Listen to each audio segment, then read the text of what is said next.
George Clooney has been in the spotlight for decades, and yet, in a new interview with The Hollywood Reporter, the actor gave details about his life that even his biggest fans might not have known. In a wide-ranging chat, the actor, 56, opened up about his 3-year marriage to his attorney wife, Amal, what life has been like with their 3-month-old twins, Alexander and Ayla, and his charity work. "Every single day of my life, I just feel lucky," he told the publication. "Lucky in my career. Lucky enough to have found the perfect partner. Sometimes in life it doesn't happen on your schedule, but you find the person that you were always supposed to be with. That's how I feel, and I know that's how Amal feels."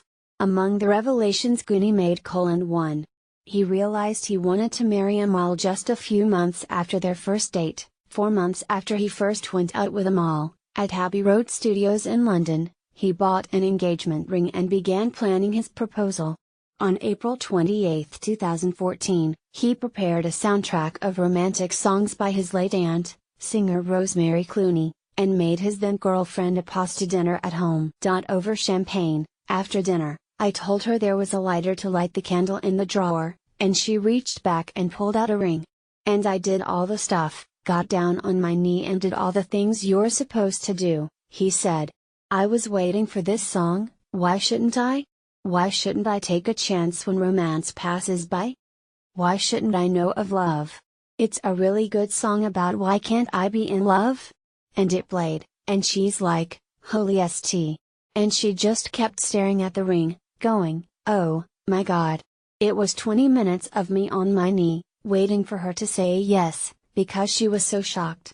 The couple married in a non-denominational ceremony that September in Venice. 2. The Clooneys never discussed having children until after their wedding. After they were married, George Clooney said he and his wife decided we'd gotten very lucky, both of us, and we should share whatever good luck we've got. The two conceived their twins without the use of fertility drugs, he said. The doctor goes, well, there's one. And I said, great. And then he goes, and there's the second one. And I was like, what? We just sat there, staring at that piece of paper they give you, and I kept thinking there was a mistake, he confessed. The twins were born 1 month premature on June 6, 2017. It was wild, he said. All of a sudden you go, holy st. I'm a parent. 3.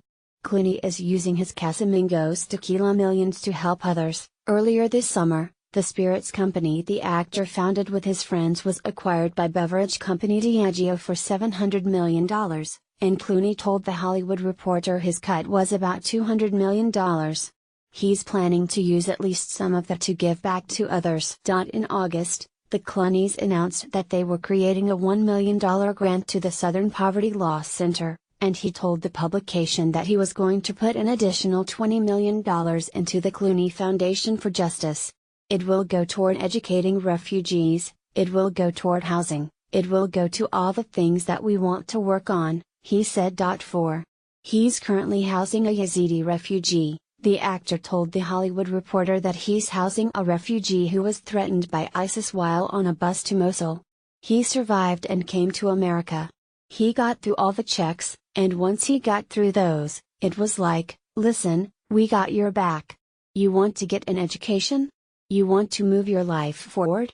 This is something that we can do, he said. The refugee, he said, is living in a house Clooney has in Augusta, Kentucky, and he is now a student at the University of Chicago. 5. Clooney has no plans to act again anytime soon, explaining that roles are less interesting as actors age. Clooney, who recently directed and co-wrote the film Suburbicon, said he has no interest in being in a movie just to be in front of the camera.